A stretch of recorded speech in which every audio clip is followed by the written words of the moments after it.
மணிகண்டனை பற்றி மந்திரி ரொம்ப புகழ்ந்து பேசி அவர் அரியணையில் உட்காரதான் சரி, அவரை தாண்டி ரெண்டாவதா யோசிக்கிறதுக்கு எதுவுமே இல்லை அப்படின்னும், அவர் சின்ன வயசுல ஒரு குழந்தையா இருந்தப்போ அவர் எப்படி அரண்மனைக்கு தூக்கிட்டு வந்தீங்க அது எல்லாமே நினைவுல இருக்கு அப்படிலாம் சொல்லிட்டு, ஆனால் அவருக்கு அப்புறமேல் ராஜராஜனை தான் மகாராணி பெத்தெடுத்துட்டாங்களே, இப்போ அவரை அரியணையில் உட்கார வைக்கிறது தானே உலக வழக்கு அப்படின்னு சொல்லி ராஜாவை ரொம்ப யோசிக்க வைக்கிறாரு அப்படிங்கிறதோட போன எபிசோட் முடிச்சிருந்தோம். இன்னைக்கு எபிசோட்ல இன்னும் ஸ்ட்ராங்காகவே பேச ஆரம்பிக்கிறாரு. அதாவது மக்கள் எல்லாம் தவறு பண்ணாங்க அப்படின்னா ராஜா தான் தண்டனை கொடுப்பாரு. ஆனா அவருக்கு தண்டனை கொடுக்கிற அந்த ராஜாவே தவறு செஞ்சா அதை எப்படி நான் பொறுத்துக்க முடியும்? இப்ப சொல்லுங்க, நான் பண்ண தவறு அப்படின்னா என்னை மன்னிச்சிருங்க அப்படின்னு சொல்லவும், உங்களை மன்னிக்கிறதுக்கான ஆளும் நான் கிடையாது, நீங்க இப்ப இவ்வளவு நேரம் தர்க்கம் பண்ணீங்க இல்லையா, அது மாதிரி நான் திருப்பி பேசுறதுக்கும் வரல. உலக வழக்குங்கிறது என்னது? நம்ம உருவாக்குனதானே, அது எல்லாத்தையும் நாம பின்பற்றணும் அப்படிங்கிற அவசியம் கிடையாது. அவசியம் ஏற்படுறப்பவும் ஜனங்களோட நல்லதுக்காகவும் அந்த உலக வழக்கங்களை நம்ம மாற்றி அமைக்கலாம் அப்படிங்கிறது தான் நம்ம புராணங்களே சொல்லுது. என்ன லட்சியம் அப்படிங்கிறது தான் முக்கியம். அதை நோக்கி போகக்கூடிய மார்க்கம் வழி இருக்கு இல்லையா, அதை பத்தி கவலை இல்லை அப்படின்னு சொல்லிட்டு,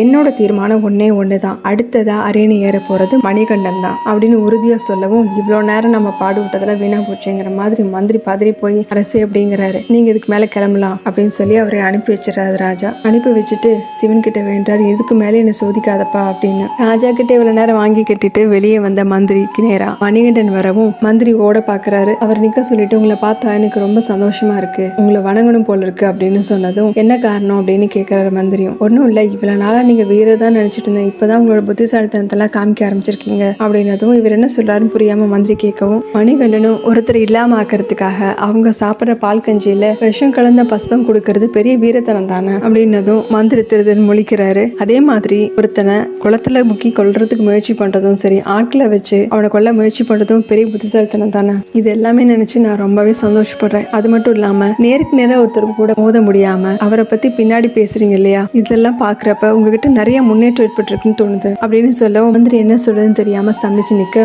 நீங்க உங்களோட வளர்ச்சிக்காக என்ன வேணாலும் செய்யலாம், தப்பு இல்லை, ஆனா அதுக்கு தவறான பாதையில போனீங்கன்னா அதுக்குரிய பலனை ஈஸ்வரன் கண்டிப்பா கொடுத்துருவாரு அப்படிங்கறத மறந்துடாதீங்க அப்படின்னு சொல்றாரு. இதுக்கும் மந்திரி ஏதோ சொல்ல வரவும், நீங்க கிளம்பலாம் அப்படின்னு சொல்லி இவரும் அனுப்பிச்சு வச்சிடறாரு. அடுத்த காட்சியில மந்திரி சக்கரபாணிகிட்ட சொல்லிட்டு இருக்காரு, வார்த்தைங்கிற அம்புனால மணிகண்டன் என் மனசு ரொம்பவே காயப்படுத்திட்டாங்க, நான் சில இடையில் பின்வாங்க வேண்டியதா போயிருச்சு, ஆனா நான் பின்வாங்கிட்டேன் அப்படின்னு மணிகண்டன் நினைச்சா அது அவனுடைய தப்பு அப்படின்னதும் சக்கரபாணி, இனிமே நம்ம கொஞ்சம் ஜாக்கிரதையாவே செயல்களை செய்யலாம் அப்படின்னு சொல்லவும், நீ சொல்றது சரிதான், இது வரைக்கும் நம்ம ஆட்களாலையும் ஆயுதங்களாலையும் முயற்சி பண்ணி பார்த்தோம், இனிமே நம்ம புத்தியால முயற்சி பண்ணணும், அது என்னால முடியும். சக்கரபாணி வழக்கம் போலவே எனக்கு புரியல அப்படின்னதும் மந்திரி தெளிவாக திரும்ப சொல்றாரு, கலங்கன குட்டையில் தான் மீன் பிடிக்க முடியும், மனசு எல்லாம் கலக்கலாம். முதல்ல மணிகண்டன் பத்தி தவறான விஷயங்களையும் தவறான அபிப்பிராயங்களையும் அரசனுக்கும் அரசிக்கும் மனசுல புகுத்தலாம். ராஜ குடும்பத்துக்குள்ள இருக்கக்கூடிய ஒற்றுமை முதல்ல தகர்க்கணும், அதுக்கப்புறமேல் என்னோட லட்சியத்தை அடைஞ்சிருவேன், இது என்னோட வாக்கு, இதை நான் கண்டிப்பா நிறைவேற்றேன் அப்படின்னு சொல்ல, இதோட இந்த எபிசோட் முடியுது. இந்த எபிசோட்ல பார்க்கலாம். சேனல் லைக் பண்ணுங்க, ஷேர் பண்ணுங்க, சப்ஸ்கிரைப் பண்ணுங்க, பெல் பட்டனையும் பிரஸ் பண்ணுங்க. தேங்க்யூ.